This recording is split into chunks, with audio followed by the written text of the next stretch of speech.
What's up, everybody? Welcome to another episode of Robert Garcia Unfiltered. We had some highly anticipated fights on Showtime yesterday, starting with Curmel Pita. What was his last name? He had his Moton or something like that. Professional. I don't know how to pronounce his last name. I don't know how to pronounce his last name, but yeah, we had obviously the big pay-per-view, and the whole card was, going into it, one of, at least in my opinion, one of the best cards we've had in a while from top to bottom. But on the off pay-per-view portion, we had the pro debut of Curmel.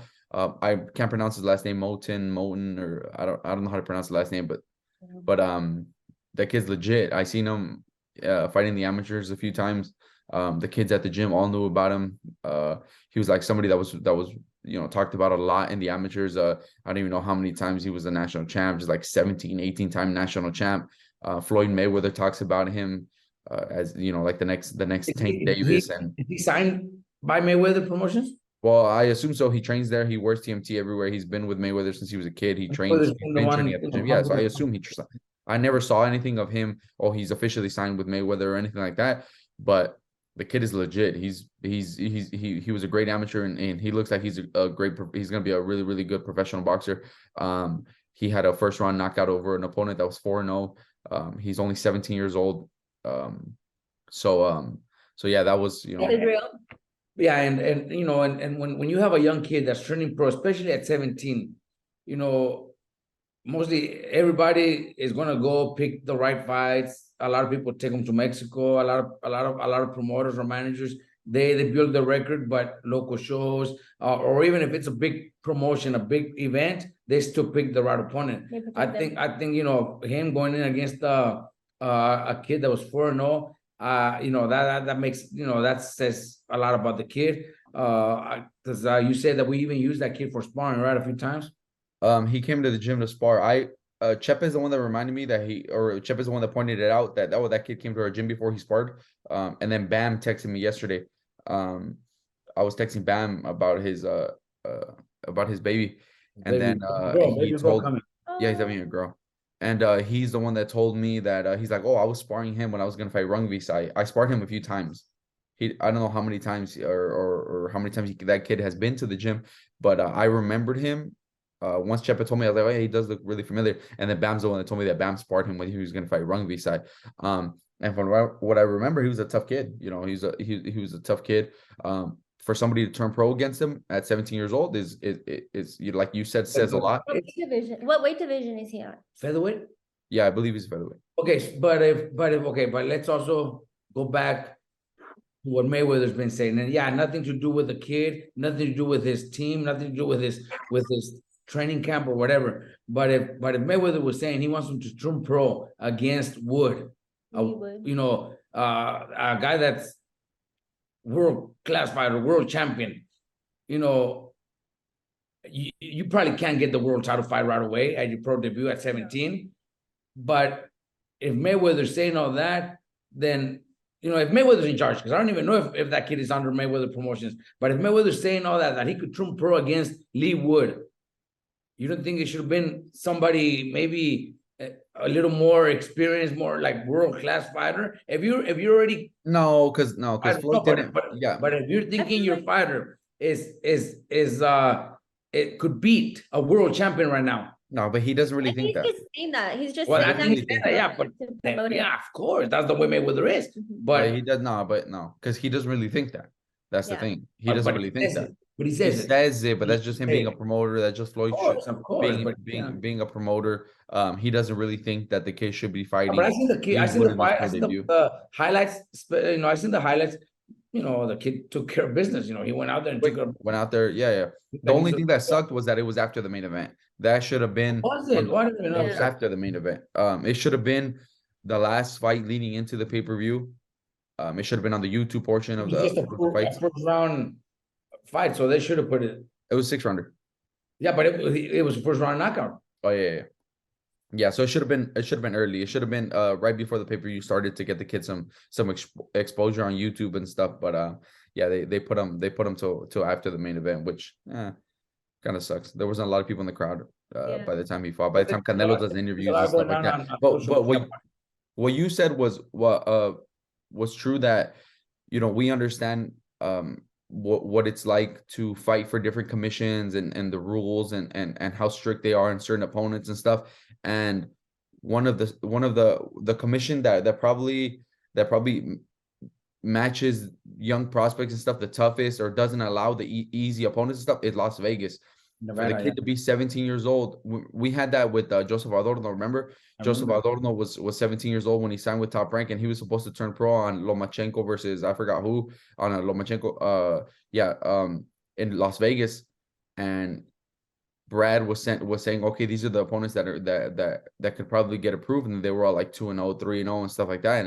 And you said, you're like, what if we wait till on another card, or let's turn a pro somewhere else, because Vegas is really strict. So they have a lot of confidence in Curmel, and they showed that by just him turning pro in Las Vegas at 17 years old against a guy that's 4-0. So they do have a lot of hope for him, and there is a lot of hype surrounding him and stuff. But obviously Floyd was just being a promoter. Yeah. No, well, the kid did look good. He looked fast, strong. So that's a good start there. All right, moving on to the pay-per-view fights. Elijah Garcia opened up the night with an exciting fight with Armando Resendiz. He knocked him down before finishing the fight on the 8th round. Pita, did you imagine this fight turning out the way it did? Because I know you were hyping it up on the last. So the way it ended, no, not I thought it would end up going the distance. It would be in a really, really exciting fight the way it was.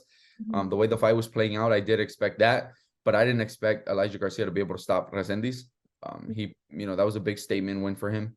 Elijah Garcia is one of the best young fighters in boxing right now, and in that weight class at 160 pounds, which is a weight class, honestly, right now that doesn't have a lot of action going on. You just had the retirement of well, I don't know if it's a retirement, but Triple G dropping all his belts, leaving all his belts vacant, his IBF and his IBF and WBA belts vacant.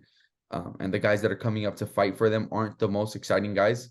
You got Johnny Beck, who's fighting a unification fight against the Gualtieri, I believe he is. Yeah, the guy that beat Falcao. And then besides them, Charlo's the WBC champ, but he hasn't fought in like 2.5 years or something like that. He hasn't fought in a long time. There isn't a lot of action at 160 pounds, and you need a young guy like Elijah Garcia to kind of wake up the division, because that kid's legit. He's only 20 years old. Years old, yeah. He's only 20 years old. They're matching him up. tough. That Resendiz, I was talking about that fight as, I thought it was gonna steal the show, and I believe it was the best fight of the night. But Elijah, it wasn't just a great fight. Elijah had a great performance. It was a good competitive fight, but Elijah took over as the rounds kept going. He was taking over. His straight left, was landing. He was working the body real nice. He was fighting on the inside. That's Resendiz's fight, to fight on the inside, and he was standing there with them, just making little a step back and counters, and that straight left wouldn't miss, and he was just catching him. He was just catching him too clean, and obviously ended up getting the stoppage with the nice right hook, and then dropping him and hurting him real bad in the 8th round. You know what? And with kids like that, because he's only a kid, he's barely 20. We don't see that often in boxing, where a kid at 20 could actually be a champion soon. I think it was a WBC eliminator, especially with the champion Triple G vacating most of the belts, and Charlo not even fighting at that, not even defending his titles. It's wide open, and I think it's a great opportunity. And I think PBC knows, whoever manages. I don't even know who manages that kid, but they're doing a great job. They're picking the right opponents too. They're not. There is a lot of fighters that might be a little bit too difficult right now.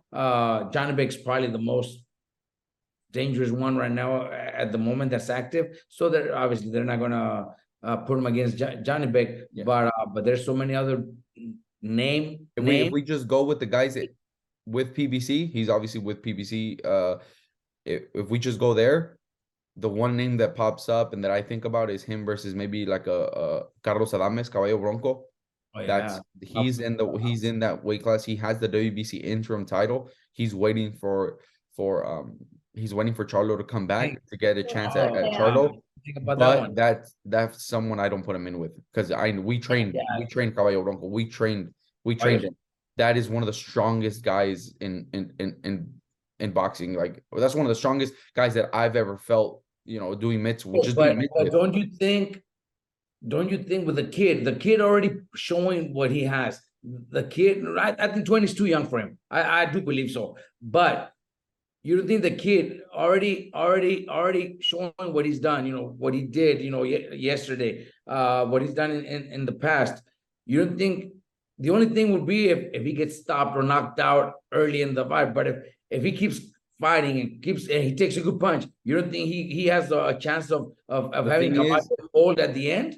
The thing is that going into a fight with Caballo Bronco, as big and strong as he is, as hard as he hits, whether that kid could take a good punch or not, fighting Caballo is different than it could hurt his career too. Yes, that's a kind of fight that you don't want to find out if he could take a punch or not fighting Caballo Bronco like that. Like last night, Resendiz is a strong guy, and he was standing in there with them. He was getting hit, and you could tell he wasn't like scared. He wasn't scared to fight in the inside. He was getting hit, and he would land his own shots.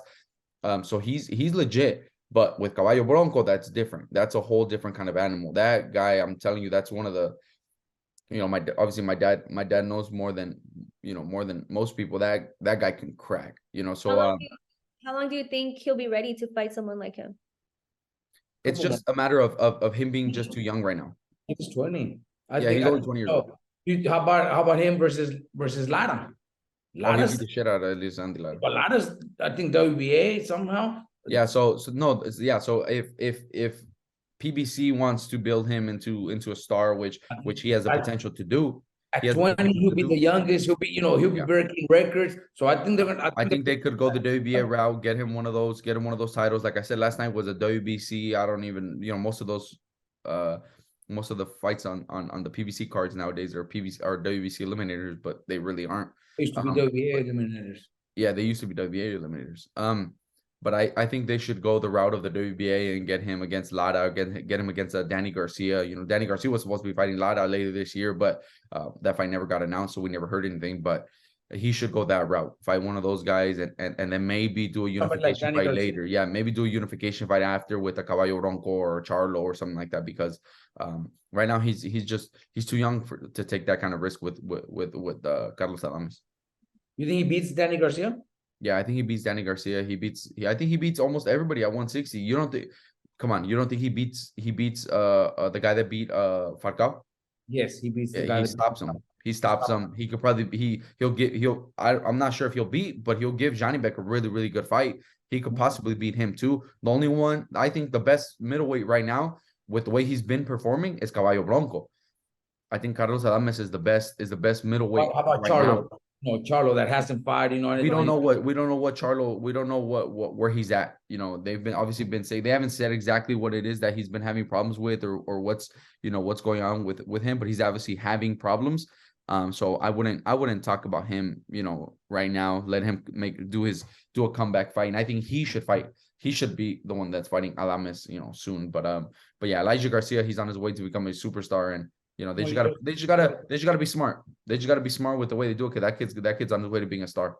Yeah, they will. He improved to 16-0, 13 knockouts. How will that fight with Resendiz? How did that flip the page in his career? Like I said, it gave him a big spotlight. He had a big spotlight going. With being on one of the biggest pay-per-views of the year, being on such a big card, and he performed. So we're going to talk later on about Jesus Ramos and Erickson Lubin. Those guys also had that kind of spotlight on them, and they didn't perform. Jesus Ramos did not perform the way he should have.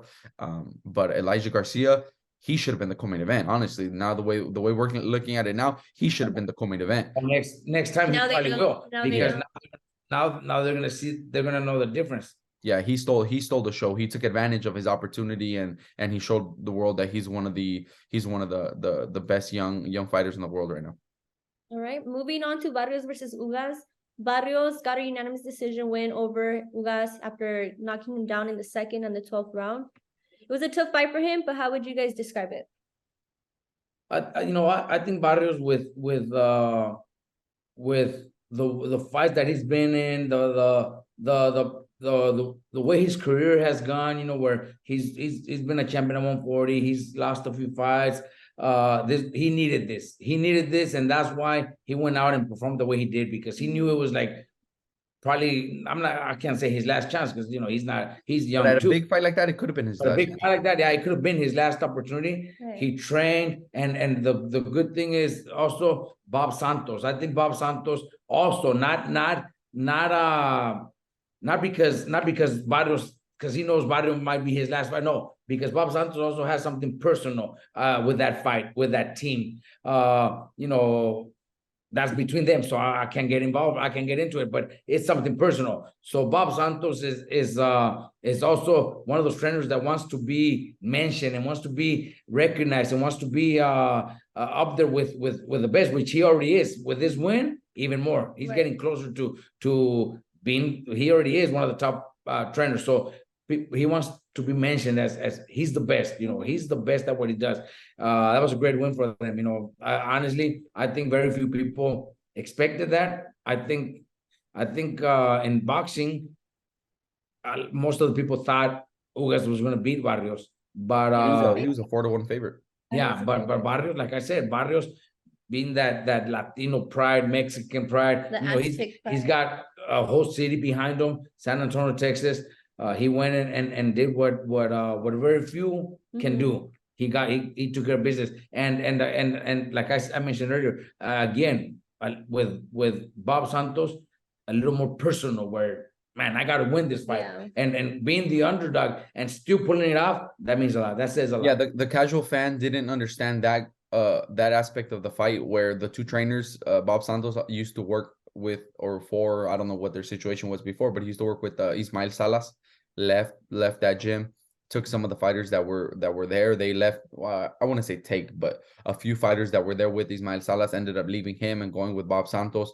That caused like a little bit of problems. And I've seen interviews where Ismael Salas talks really, really bad about Bob Santos. He talks bad about him, saying that he stole his fighters and this, and the way the stuff that what he calls him, like it's just, you could tell there it's real beef that they have.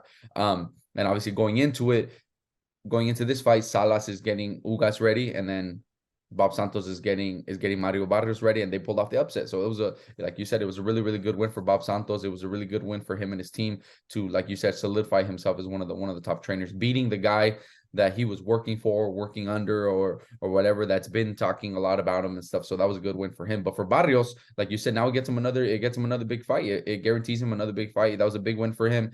He was able to drop him twice. It was a really, really good performance. He won almost every single round, dominated with a good jab. Ugas though is the one that I think that should be it for his career. I don't know if we were going to get into talking a little bit about Ugas, but you just answered my question. I was saying, do you think he should consider retirement? Yeah, his eye is obviously from the Spence fight is still messed up. That fight was last July already. It's been a year. He took a lot of time off. I'm sure he rested. He didn't spar. He didn't train. And this was the first time we see him back. And then the eye gets swelled up again at his age, and with the kind of fights that he's been in recently. I think that should be it for Ugas. Now he's gonna turn into a stepping stone for some younger welterweights and stuff. And you don't want to see that for somebody like him who's accomplished what he's been able to accomplish and stuff. So I do believe that should be it. Obviously him and his team are gonna decide and choose whatever they want to do, but I do believe that should be it. And I think that is it for him at the top level. I don't think we're gonna see him better, as time goes, because like I said, he's already up there in age, and the wars he's been in, the punishment he's taken in boxing is already taking its toll. So I do think that's it. What sucks at this point now with Ugas is that if he wants to continue fighting, they're just going to use him. Yeah. That's the part that sucks. With the young fighters, the young warriors in there, or with the Jerron Ennis or somebody like that, they're going to throw him in there, and he's going to get it. And that's the problem with Ugas' situation right now. I don't think he's that young either. He's like 37. 38. Might be a little bit older than that too. That's whatever. He's 38 in Like, think he's 38 here in the States, but in Cuba, yeah. he might be 44. It's That's true. true. No, it's true. We're not making And it the way up. Luis Ortiz was like 32, but he's actually like 60. You know what I mean? No, I it didn't does even happen. think about No, that, it is yeah. true. It is true. We've heard that, when they come, they do that. But anyways, still, if we're not gonna. I'm not the one. I don't know. I've never met him. I'm not the one to tell him what to do. Right. But yeah, he should consider retirement. He made some good money. He fought Pacquiao. He did That's good bad. good paydays. So I'm pretty sure he should have taken care of his money right, invested right, and should be good. But I don't know. I'm not anybody to tell them what to do, but that would be my advice. It's tough, man. Boxing is tough, especially if they're going to be using you with younger fighters, young killers that are going to hurt you. You're going to end up getting hurt for what? For another extra couple $100,000? It's not going to change worth your it. life. Do Not worth nothing. it. It's just going to ruin your health. Yeah. A lot of fighters, one fight changes their life, speech problems, balance problems, it's just bad. It's bad thinking, just their mind. It's really bad. So I honestly, I would rather see him retire. You think we get Barrios versus I just said his name. Why am I drawing a Yeah, blank? Buchanan. Yeah, you think we get Barrios versus Buchanan? That's the part they're gonna push for, because Barrios is made a big win, a big statement, and Buchanan needs. He needs someone like He's that. not gonna fight any world champion right now because Crawford is gonna. He doesn't want to fight him. Yeah, and Crawford doesn't need to fight him. Yeah. So it's not because he's afraid. He just doesn't need to fight him. Crawford won't fight him, and he's got all the belts. And Crawford could defend his belts for a couple times before he even moves up in weight. Yeah. Or he could still move up in weight and still be champion because Charlo just did it, moved up 2 divisions and came back and is still a undisputed champion. So Crawford could do the same. But for Boots, there's no other. What other big fight can he have besides Barrios, who just beat a former champion, a guy that beat Pacquiao? That's the biggest fight for Boots also, and for Barrios, a very, very nice payday for him too. And it's a fight that he's gonna think, shit, I'm gonna go out there and try to win. Yeah. Why not? It's not like he can't do it. So I think it makes a lot of sense. That's a fight that makes more sense for Barrios right now. How do you think that fight will play out? Well, because Boots is just so young, so fast. I'm pretty sure the odds will be in his favor. But with Barrios and the win that they just had, that changes a lot. Yeah. That changes a lot. No, you have to favor Boots in that one. You have to favor Boots in that one. The whole boxing world will favor Boots, but I still can't count. Yeah, don't underestimate Barrios. He was 4-1 underdog, and he still came out there and did what he had to do. So he could do it again. So I'm cheering for him. He's from San Antonio. We love San Antonio, and he's one of the guys from San Antonio. So we got to support him. All right, and then on to the co-main event. Jesus Ramos got his first loss to Erickson Lubin with the unanimous decision win. It was a very controversial decision. Do you guys agree with that decision? I could say, yes, I do agree with that decision, but there's also that but. I think Pete just mentioned it earlier where Elijah Garcia should have been the co-main event the way the fight turned out. I think Ramos should have done a little more. He was going in I think he was the favorite to win. There's been so much talk about Ramos, the next world champion, this, that. I've never really paid too much attention to him. I've seen him fight a couple times, but never really put too much attention to where I'm studying him or anything. But from everything that we've been hearing, all the people on social media, he should have dominated and should have won by knockout. Should have dominated Lubin. Lubin's a great fighter too, but the way they were bringing Ramos, he should dominate. I think he did enough just to win where you don't know what the judges are scoring. Yeah. So you got to go out there and do that extra. Try to hurt, and it's like we're saying something bad about him. He's young. He could get better at that. He could learn from that. because he's definitely has to learn from this loss. We have it in our own gym. We've had that situations. We brought it up last Lindolfo's fight. He moved up to being the co-main event, and he did enough just to win. Didn't show that extra need to make a statement. I think that's what happened with Ramos.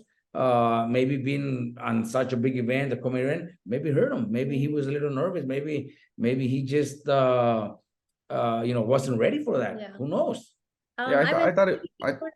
Oh, go Say it ahead. again. I was saying I've interviewed him before. He's very humble and like he looks very humble. He congratulated Lubin after the loss, and he said that he did learn a lesson. To not leave it in the judge's hands. Yeah, but that saying that is kind of like he's mad about the decision, which is it's not like Which he should be. No, he should be mad at the decision. It was a bad decision. It was a bad decision. Because whether he performed the way he should have or the way he should have performed thought better. He should have. So, he won the fight. That's not him saying that doesn't mean he learned. I'm pretty sure he will and finish stronger and try a little bit harder to get the wins or get the knockouts, get the wins a little more clear. I think he will learn. Him saying that was a little sarcastic, like kind of blaming the judges. Like and saying but the thing is, it is the judges' fault on that one. But it is. I'm not saying it's not, but he could have done a little bit more. Yeah. He should have. He should have. The spot, the way they were talking about him going into the fight and as much hype as he was getting going into it, he should have done, like you said, that little extra to maybe, it looked like he took his foot off the gas in the last few rounds, took some rounds off, and Lubin was able to win a few rounds. But that, Lubin, he lost that fight. He clearly lost. Jesus Ramos won that fight. But whether he won or lost, I don't think he loses a lot in the everybody saw that he won. Everybody saw that he won. Most people saw that he won. So I don't think it's a huge step back for him either. But either way, even if he would have got the decision, I think he would have been the same situation, kind of where you won, but you could have done more. You should have done more. With the opportunity that you were given. That's where it's like Peter says, even if he would have got the decision, even if they would have given the decision, he should have done more. I wanted to see more about him. That's why he got the loss. No, even if he would have got the win, we would still be saying the same thing. Right. He should have showed a little bit more. He should have just put that extra in himself to make, especially on something on a card that big. Yeah. So what advice would you guys give him if he's watching this? No, well, this is just something that he'll learn from, his team, not just himself, but his team. I think it's all his family in the corner, right? Uncles, cousin, whatever. Yeah. His brother, his cousin also fights. His uncle fights. Uncle fights. Yeah. So, so it's a boxing family. They're all going to learn. They're also, they're also into the first few times they're into such a big fight.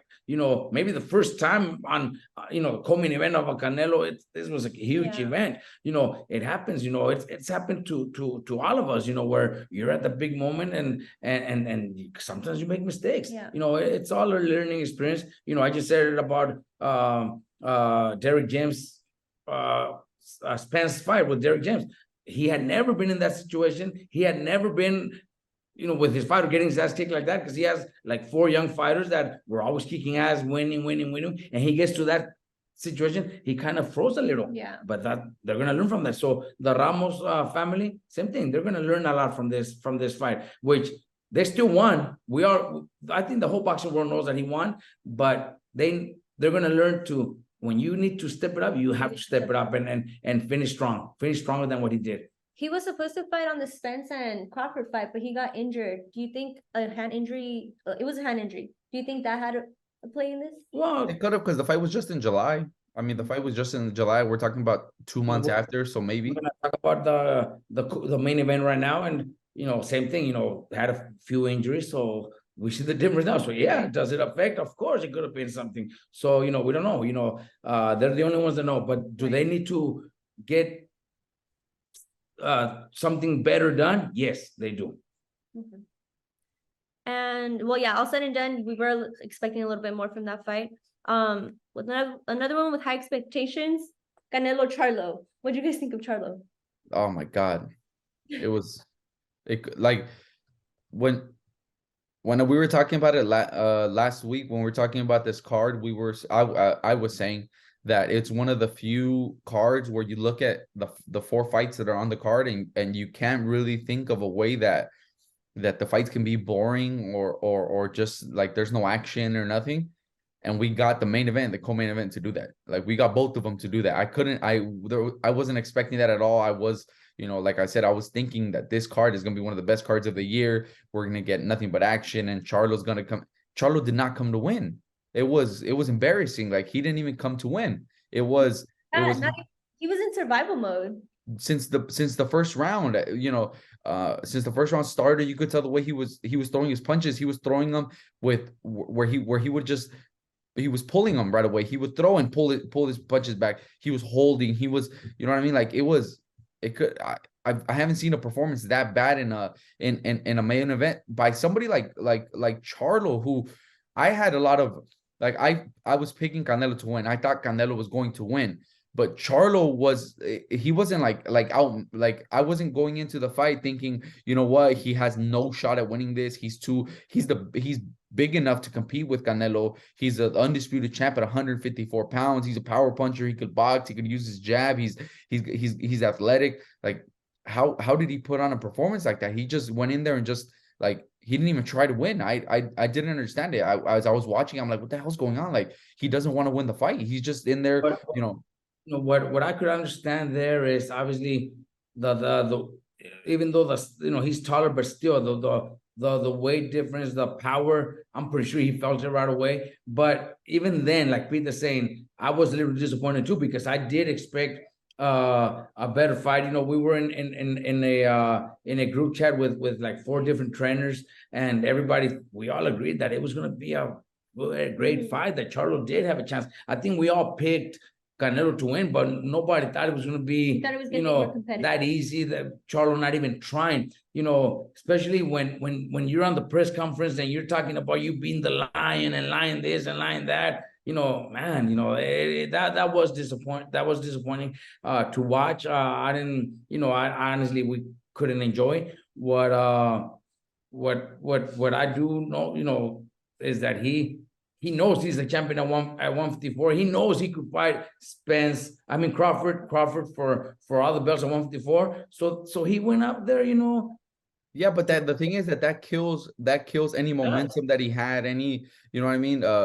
Now Crawford's gonna put a better fight, get knocked out, but still put a better fight, and then we want to see the fight versus Crawford. Crawford tweeted last night that he doesn't even want to fight. Exactly, that's what I'm saying. So he kind of killed it for himself. Like, no, Crawford would take that fight, because Crawford's gonna try to stop him, and Crawford probably will stop him at 154. Crawford will probably stop Charlo now. The way he performed, if he fights like that, I think Crawford is more dynamic than Canelo. He could probably stop him. He's not as big or as strong, but I think I think Crawford would have put a bigger beating on him, if he performs like he did last night. But like I said, that the performance that he did last night kills anything. Like how me as a fan am I supposed to buy his next pay-per-view now, knowing that he just put on that fucking performance? Like if he goes in to main event a pay-per-view against Terrence Crawford, I'm buying him, maybe because of Crawford, because I want to see Crawford whoop his ass. But Charlo just kind of killed it. Like I don't want to see him in a main event anymore. Like I don't want to see Crawford versus Elijah Garcia. Yeah, I'd rather see Elijah Garcia going there against Crawford. Right? Yeah. So I don't. You know what? I don't know. And it's the thing is that you said he has Canelo, how strong he was. Since the fight started, since the fucking first round started, he would throw his jab and pull back right away. He was scared of Canelo. He was scared of him before Canelo landed anything. He was scared of Canelo. I was a little disappointed, like the build up to the fight. Because even the knockdown, wasn't too. The knockdown, I think he still stayed up. He got hit clean. He did get hit, and it was like on the top of the head, and he probably like, oh shit. But he took a knee a little bit too late. Huh? He took a knee too late. Yeah. No, it was one of those delayed reactions. But still, I was really disappointed in Charlo, man. I thought Charlo was gonna put up a great fight. I thought he was gonna be able to use his jab, give him angles, and make Canelo work a little bit. Canelo obviously dominated, won every single round, was in control the whole time. He was never in any kind of danger at all. So even like Canelo, you can say oh, that was a great performance by Canelo and stuff. But he had a guy in front of him that didn't even try to win. You know, he won every round, but it's hard. It's harder for me now to look and say, oh, you know, Canelo deserves more credit because he just beat Charlo. It's hard for me to give him more credit because it looked like Charlo didn't even try to win. So you're just like, fuck, like, you know what I mean? I wanted more. I wanted to see more. All the years that we've gone with these, with the Charlos calling out Canelo and saying this, saying that, to end up with what we got, it was bad, man. Even like I'm saying, it stains even Canelo's performance because we're talking about how bad Charlo performed. We're not even talking about how, you know, that Canelo won every single round, and which he did. We're not even talking about that. We're talking about what the hell happened to fucking Charlo in there. He didn't even, like I said, didn't even try to win. So it stains it for Canelo too. You're just like, what the fuck? Like, what did we just watch? Do you think with a fight of this magnitude with Canelo, like he could have been starstruck in there? Like, oh, damn, like, yeah, it was the biggest fight he had ever been in. He'd never been in a big pay-per-view like this. His biggest fight was against Brian Castaño, the rematch, and it was at the StubHub Center. You know, nothing against StubHub Center. You know, the fight, you know, we love the fights at the StubHub Center, but the event itself, like, this is as big as it gets. Like, it doesn't get bigger than this. But I didn't expect that. You know what I mean? I didn't think he was gonna be in there, and maybe the moment was gonna get to him, and he was gonna perform the way he did. But you know, it was bad, man. I didn't expect that either. I think myself and everybody in boxing thought we would see more from Charlo. I think we all at least try a little bit more, at least go out and you know, try to get something going, something good going. And even if you get knocked up, but you know, you're claiming you're a lion, so lions will, you know, go out there to do it. You said it, Pete. I think I'm gonna go a little bit against what you said about Canelo. I did see little things. I was paying attention to Canelo, and I did see little things that made me feel like they improved. They did something different. They changed. They made a few changes. And it's not his fault that Charlo didn't want to fight. I think Canelo went in there to put up a good fight, good show, and Charlo didn't help him do it. But what I did see is Eddie Reynoso doing a lot of good work, and Canelo too, you know. But Eddie is the trainer. Canelo fought Bivol a couple years ago, and he lost. Didn't look good. Flat-footed. Didn't have any head movement, dropped his hands a lot, picked up his body in front of his of Bivol quite a few times, and lost a clear fight. You know, then he fight, you know, so there, okay, well, maybe it was just the fighter that we fight. Awkward guy, European style, just long punches, very tall. Okay, so that's a good reason, good excuse to say, okay, let's continue doing the same thing. It was just the opponent. But then he fights, then he goes against Triple G after that, right? And he beats Triple G, but again, not in one of his best performances, still trying to fight the same way where he could drop the hands and pick his body up, pull back and make his opponents miss and counterpunch. Can't do that anymore. One more time against Ryder. Maybe thinking, man, maybe Triple G was also one of those, you know, styles that is not gonna, you know, 3 fights that were all very close.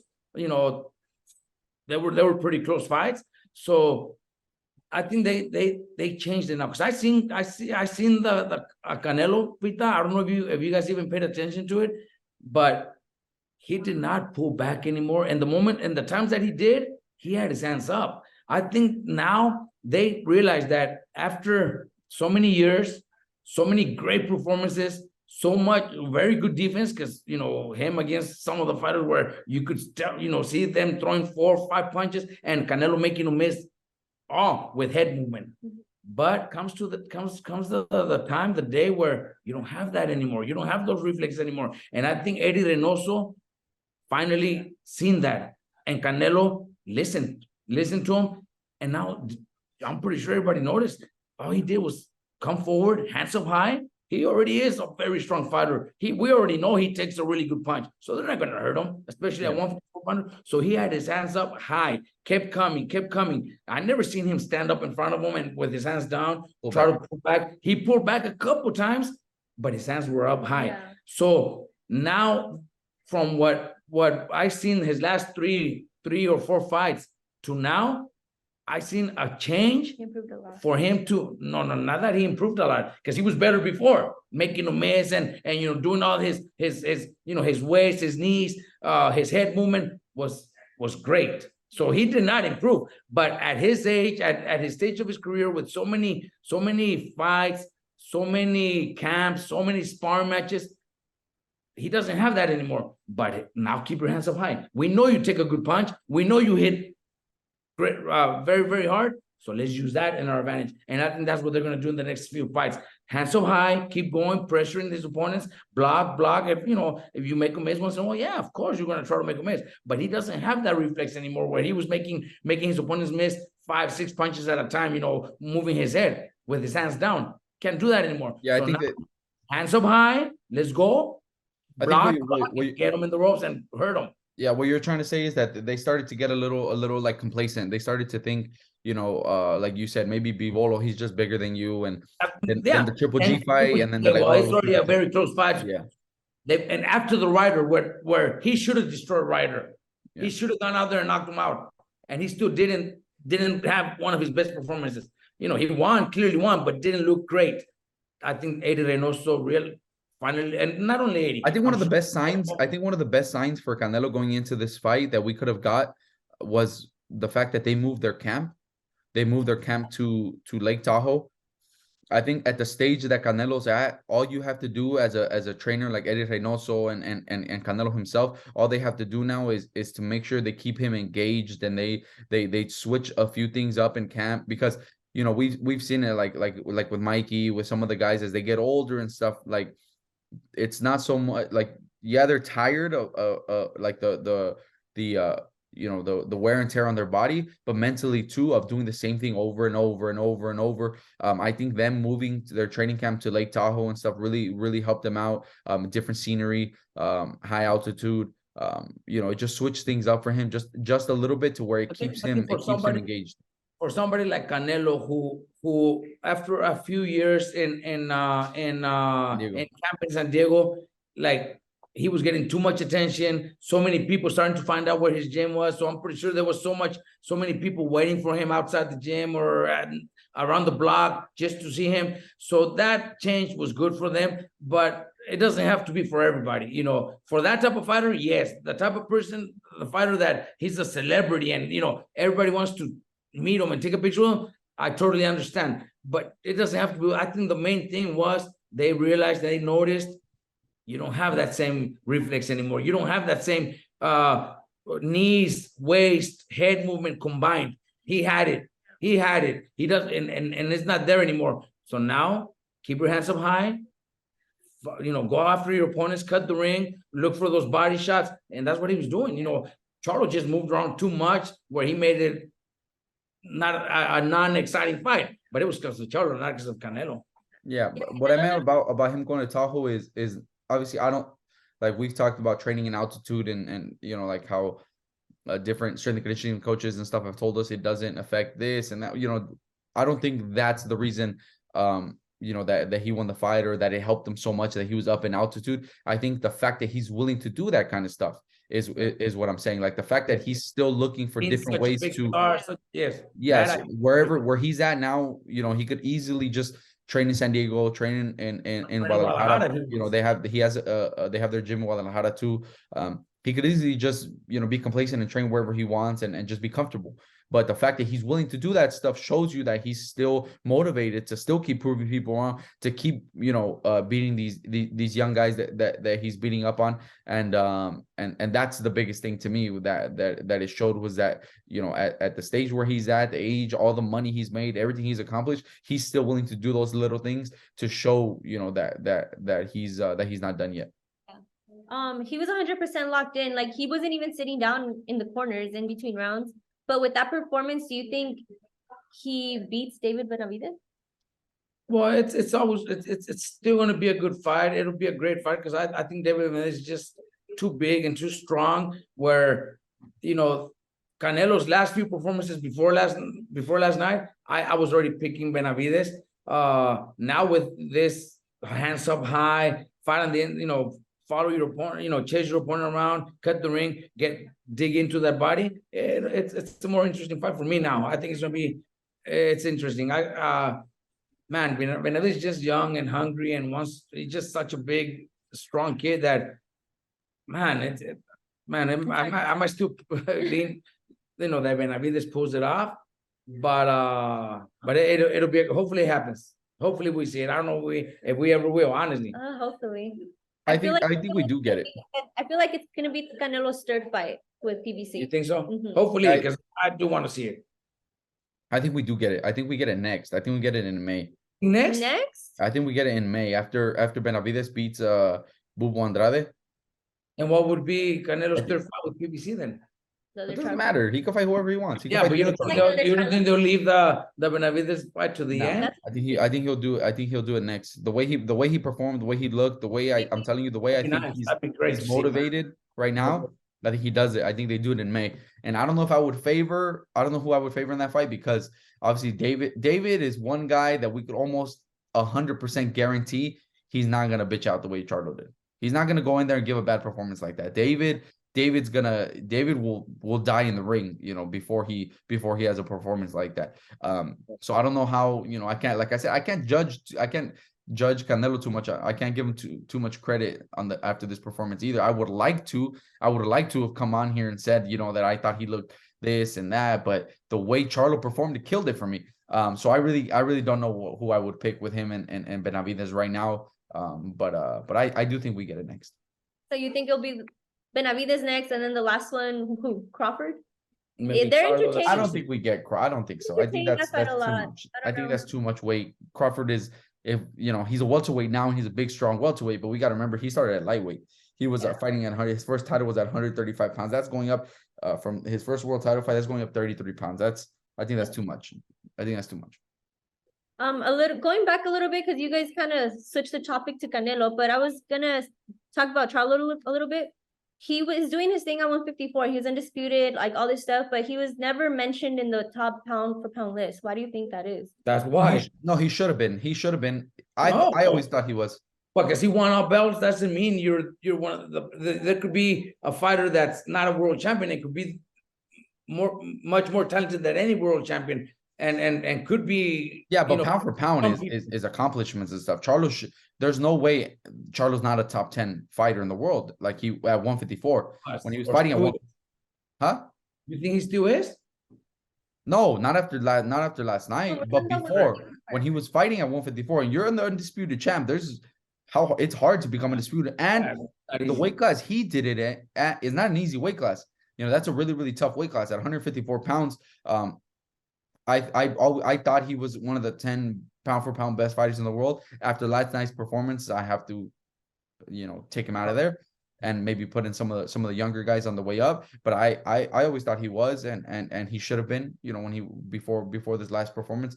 But now he's got a lot of young guys. If he wants to go back to 154, he's got Crawford waiting for him. He's got Tim Tszyu waiting for him.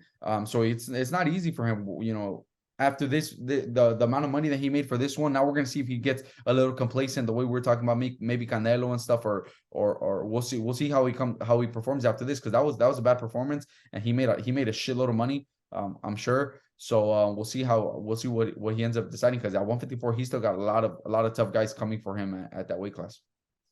Talking about pound for pound, where do you guys rank Canelo right now? Number 3. 2, 3?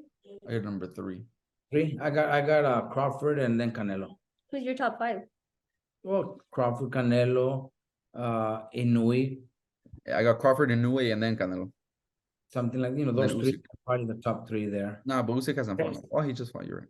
Rest, I don't know. You could say, a lot of people say Usyk, Fury, those type of guys, because they're heavy. Not Fury. He's fighting fucking Francis Ngannou. But then he's fighting Usyk. He's gonna fight Usyk. They signed. It's done. So he's doing this as a little tune-up. So why not? Can't get mad at him. Fuck no. How's that fight gonna turn? Yeah, but mine's is Crawford 1, Inoue 2, and then Canelo. After that, it's tough. Right now, boxing has a lot of undisputed champs, a lot of young fighters. We got young fighters taking big risks and stuff. We got Devin Haney is about to fight Regis Prograis. So we got a lot of stuff. Like you guys just said, Fury and Usyk coming December 23rd or January, they said, finally signed. So hopefully that happens at the end of the year. I would like it for it to be this year because of how big of a year we've had so far on December 23rd, the day before Christmas Eve and stuff. I think that'd be huge. I hope they get it. I hope they do it for December. Because of all the money they need to make. Yeah, I hope they do it that day. That's a huge point. I think Fury. I think Fury stops him. Oh, shit. I think Fury stops him. He Yeah. wins. I think Fury's he's too big. He's too big, too athletic, too. He knows how to use his body. He's a smart guy. Knows how to tire out his opponents. Mhm. I think Yeah, he uses his jab real well, his feet, moves around, wear him down a little bit, start leaning on him, like you said, and I think he gets a stoppage, and he'll work the body and stuff. He's get hit a lot. He'll get hit a lot. No, he's gonna get cracked. Usyk, because Fury, Usyk is good. Usyk is a tricky guy. Good He's a angle, tricky guy. So won't be easy, but I pick Fury. I like Usyk. He's a great dude. Even though I'll be rooting for Usyk. Get a lot of negative things about people saying because I think it was a legit body shot, but I still like him. I like his management team, his cutman, and everybody. He's funny. They're all good people. They're all good people, man. I'll be rooting for Usyk, but yeah, I think Fury's gonna. I would love to see Usyk win because Klimas is considering him a friend. His cutman. Great people, Usyk himself is a great dude, man. He's funny, he's cool to be around and everything. But I think I have to favor Fury.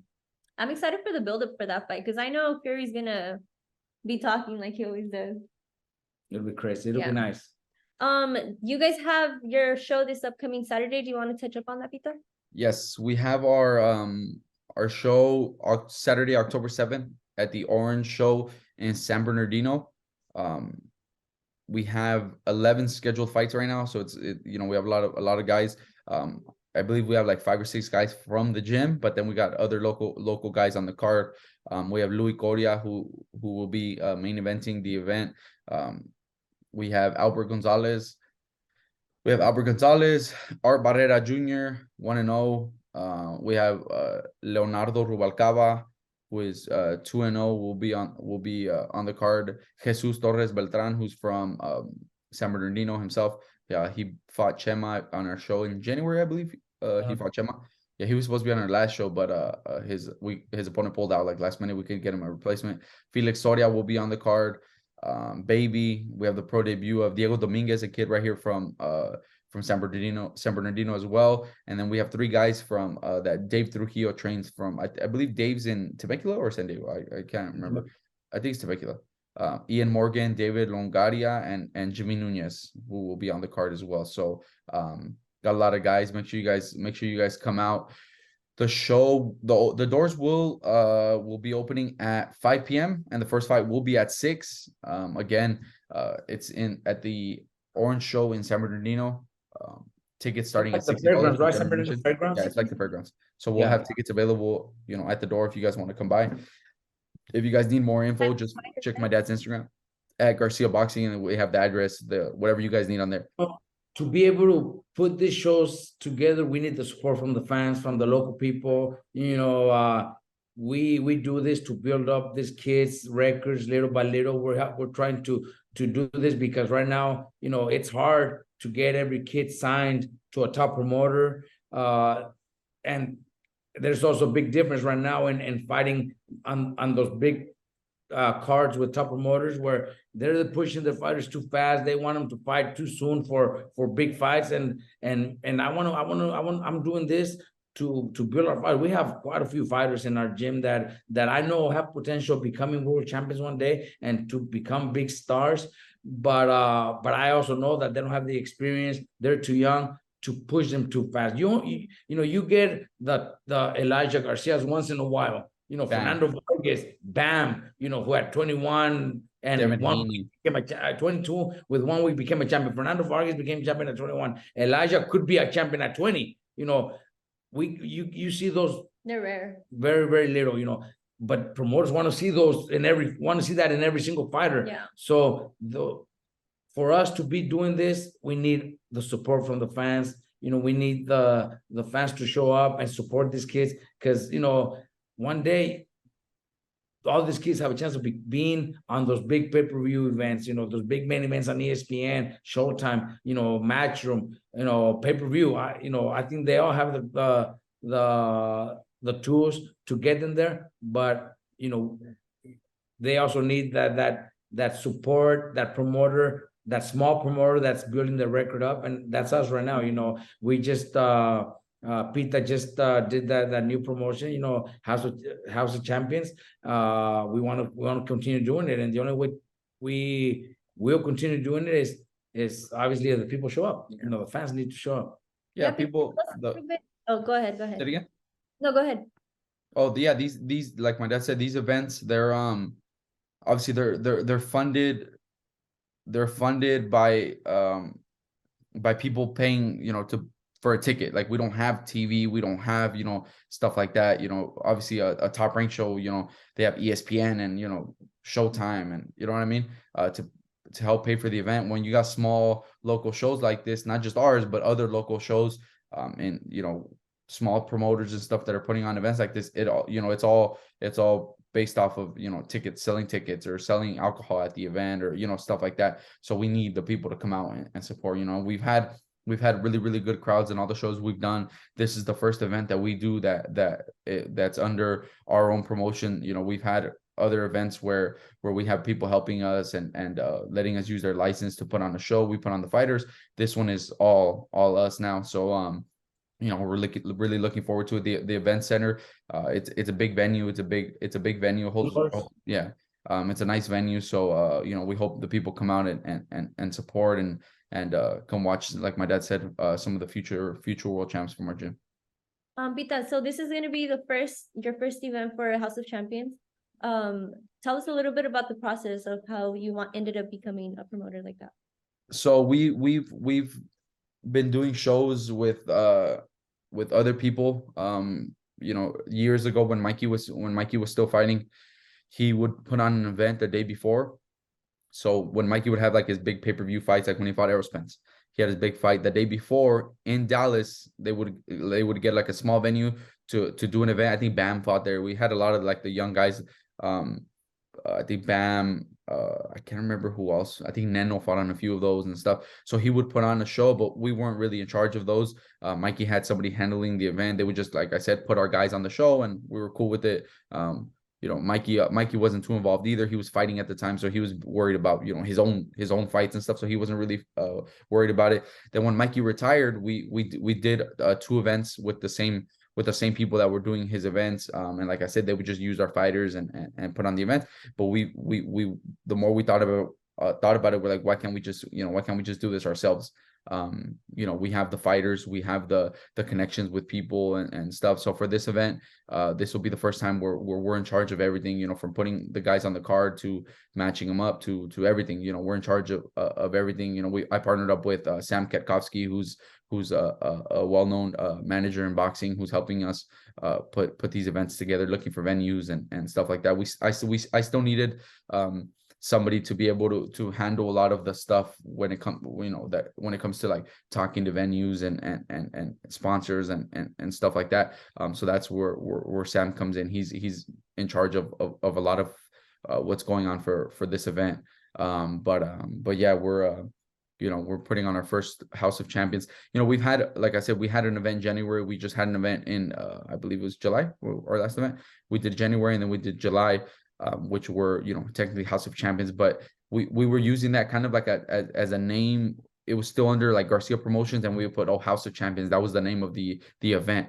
But now we started the House of Champions promotional company now. So this is the first event under the company. We got our license and everything done already. You were asking about the process of actually getting your license and stuff. It's a lot of little things that you have to do and stuff. But it's really not that crazy. You know, we've been doing these events already. And we're gonna try to stay busy, keep going with shows because we need to build these kids up. We have another one in Fresno in November, and then I don't know if they announced it yet. I don't think but it's they're supposed to announce it soon already. So I think you because I was gonna tell you could say who I don't know if we could say who's gonna be on the card, but we would they were supposed to announce it on Friday, but I don't think do it for our next For show. the next show. yeah, probably hopefully It's for a the big next one. event. It's a pretty big event in Fresno. Rick Marigan is put a lot of this together, and it's gonna be House of Champions. And then in December, it looks like we're gonna go to Oxnard. So we want to continue doing this, man. I want to do this, because I see how much young fighters don't get those opportunities at those big events or those big promoters. And they're good enough to do it. That's why we need to do this. Go around here in California, Northern California, Southern California, Texas. We do some events over there in Texas with a partner that I have in Texas, but we want to do more. We want to continue not just going to one city. We want to go to different cities in Texas and build up our company. Going at least once a month. We want to continue doing this. So hopefully we get the support from all the fans. Here this Saturday in Fresno, in Oxnard, in Texas, anywhere we go in Texas. We need to continue seeing the support from the fans. All right. Well, there you guys have it. Is there anything you guys would like to touch up on before we end this episode? I think that's it. Just make sure you guys come out and support October 7th in San Bernardino. Like I said, if you guys follow Garcia Boxing on Instagram, you guys will see all the information on there, the address, the start times, everything. The fight this fight week we'll be posting more details about like the bout order and different things like that. But yeah, make sure you guys come out and support. And yeah, that's it. All right. Well, there you guys have it. We'll see you guys on the next episode of Robert Garcia Unfiltered. Don't forget to like, subscribe, and share.